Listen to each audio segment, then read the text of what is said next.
ተዋጉ። እንቁራሪት በእግዚአብሔር ሆና የእግዚአብሔር ያልሆነውን ተዋጋሽ።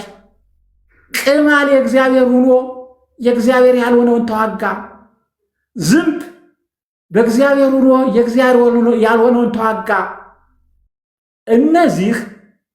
እነዚህ ዓላማቸው በምድር ላይ ሰውን መጉዳት ነው። ምክንያቱም ከቆሻሻ ነው የሚነሱ። ቁራሪት ድርግጥ አንዲት ፍጥረት ናት። ዝንብና ቅማል ግን ተፈጥሯቸው ከቆሻሻ ጋር የተያዘ ነው፣ ከእድፍ ጋር የተያዘ ነው። ሰው መንጻት ሲያቅተው ህይወቱ ዝንብና ቆሻሻ ይሆናል ማለት ነው። ሌላው ትምህርት እግዚአብሔርን ካልተከተላችሁ ህይወታችሁ ዝንብና ቆሻሻ ይሆናል፣ ዝንብና ቅማል ይሆናል። ቅማል ከእድፍ፣ ዝንብ ከቆሻሻ ነው የሚነሱት። ያደፈ ሰውነት የዚህ መገኛ ነው። የፈርዖን ህይወት አድፏል።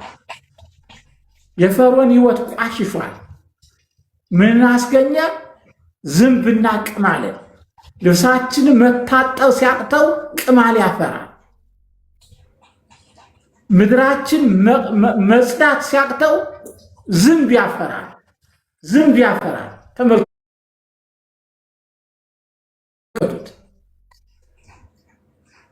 ወንዛችን መጽዳት ሲያቅተው እንቁራሪት ይወጣበታል።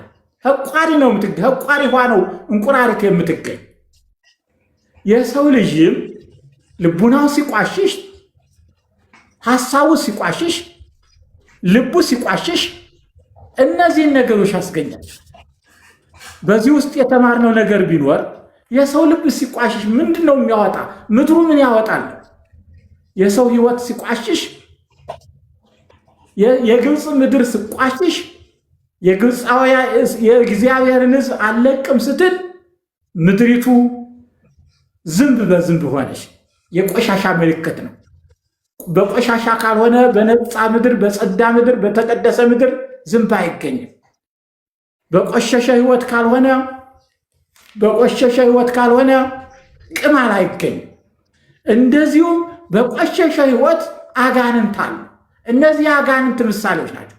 በነገሥት ላይ ብዔልዜቡልን አምላከ ጽንጽንያ ይለዋል። የዝንብ አምላክ ይለዋል። የዝንብ አምላክ በእስራኤል አምላክ የሌለው ሆነውን የዝንብ አምላክ ሂደህ የምትጠይቅ ብሎ ኤልያስ ተናግሯል። አምላከ ጽንጽንያ ነው የሚለው በግዙ ብዔልዜቡል የተባለ።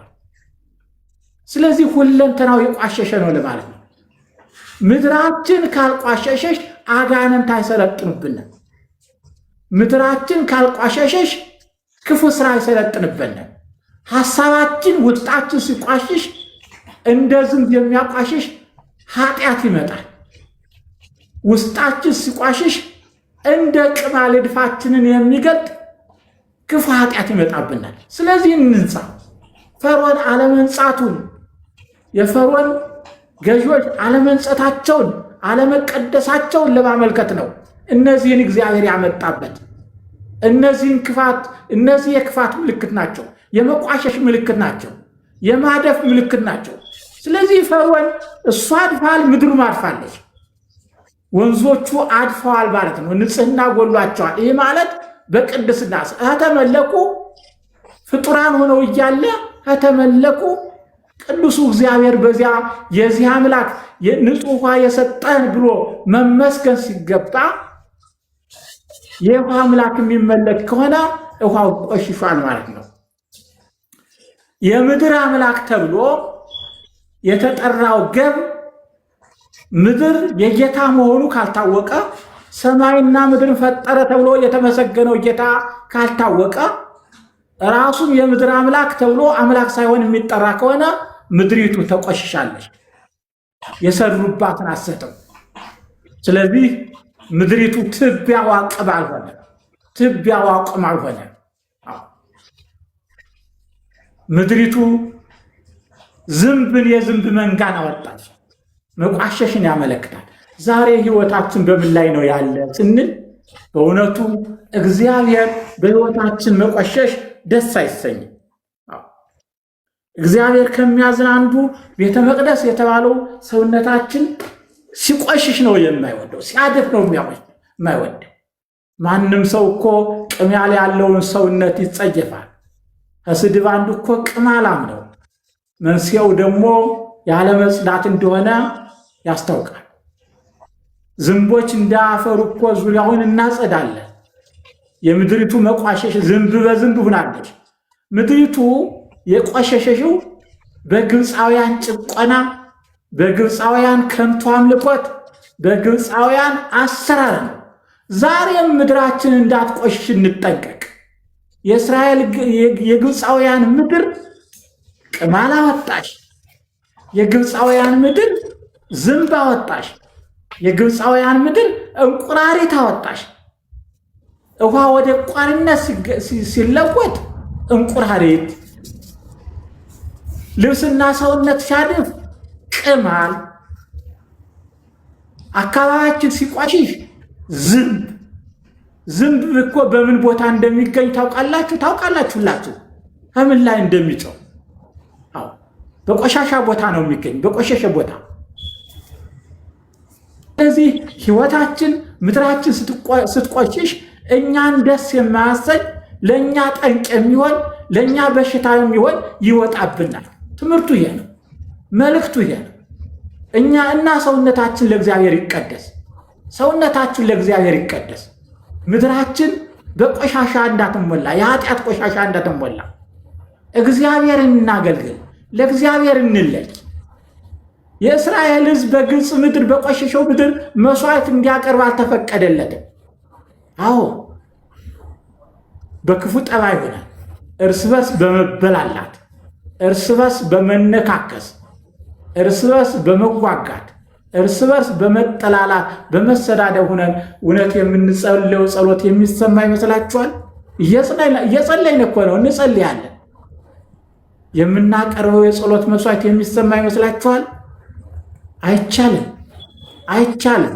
መጀመሪያ በምድራችን በልባችን ያለውን ቆሻሻ ለእግዚአብሔር ርስቱ እኛ ነን፣ ለእግዚአብሔር መሬቱ እኛ ነን፣ ለእግዚአብሔር መቅደሱ እኛ ነን፣ ለእግዚአብሔር ሕዝቡ እኛ ነን። በልባችን ያለው ቆሻሻ ቅማል የሚያፈራው በሕይወታችን ያለው የኃጢአት ቆሻሻ ዝንብ የሚያወጣው ጥርግርግ ይበል፣ ንጹሕ እንሁን። አዎ ክርስቶስ የሕይወት ውሃ ነው። ስለዚህ የቆሸሸ ውሃ በእንቁራሪት የተሞላ ልንጠጣ እንችል። የሕይወት ውሃችን ክርስቶስ ንጹሕ ስለሆነ ከዚህ መራቅ ይኖርብናል። ለዚህም ግብፃውያንን ስናይ የኔም ሕይወት እንበል። የኔም ሕይወት ቅማል ማፍራት የለበትም። የኔም ሕይወት የዝንብ ቦታ መሆን የለበትም። ክርስቶስ የሕይወት ውሃዬ ነው። ስለዚህ ውሃዬ ክርስቶስ ሕይወትን ያስገኛል እንጂ ሌላ የዓለምን ውሃ ፈልጌ የቆሸሸ ውሃ እንቁራሪት የሞላበት ውሃ ፈልጌ መጠጣት የለብኝም። ምድሪቱ እንዳትገማ፣ ምድሪቱ እንዳትሸት እንጠንቀቅ። የእግዚአብሔር ቃል ይህን ያስተምረናል። ስለ ግብፅ ብቻ ማሰብ የለብንም፣ ስለ እኛ ማሰብ አለብን። አሁንም እግዚአብሔር ሕዝቤ ትሆኑ ዘንድ ኑ ይላል፣ ታገለግሉ ዘንድ ከዚህ ከግብፅ ውጡ ይላል። ግብፅ የባርነት የዓለማዊነት ምልክት ነው። አሁንም እግዚአብሔር ከግብፅ ውጡ ይላል፣ ከባርነት ውጡ ይላል። አሁንም ከፈርዖን አገዛዝ ከሰይጣን አገዛዝ ውጡ ይላል እግዚአብሔር። እጃችን እንዘርጋ፣ ጽኑ ክንድ አለ። አሁንም እግዚአብሔር ጣት አለው እኛን የሚያወጣበት። አሁንም እግዚአብሔር ጽኑ ክንድ አለው እኛን የሚያድንበት። አሁንም እግዚአብሔር ጽኑ ኃይል አለው ዲያብሎስን የሚከላከልበት የሚያሸንፍበት። ብንጸልይ እንደ ሙሴ ይሰማናል። እናም ቃላችንን ይሰማል። ሙሴ ጸዋ ቃሉ ተሰማ። ሰይጣንና መሰሎቹ ግን አሁንም ለመልካም ነገር አይዘጋጁም። ፈርዖን እስከሚጠፋ ድረስ አንዳች ልቡን አልመለሰም። እስከሚጠፋ ድረስ ዲያብሎስን ባህሪው ይሄ ነው። የዲያብሎስ ማደሪያ የሆኑ ሰዎችም ስራቸው ይሄ ነው። ልባቸው አይመለስም፣ ደንዳና ነው።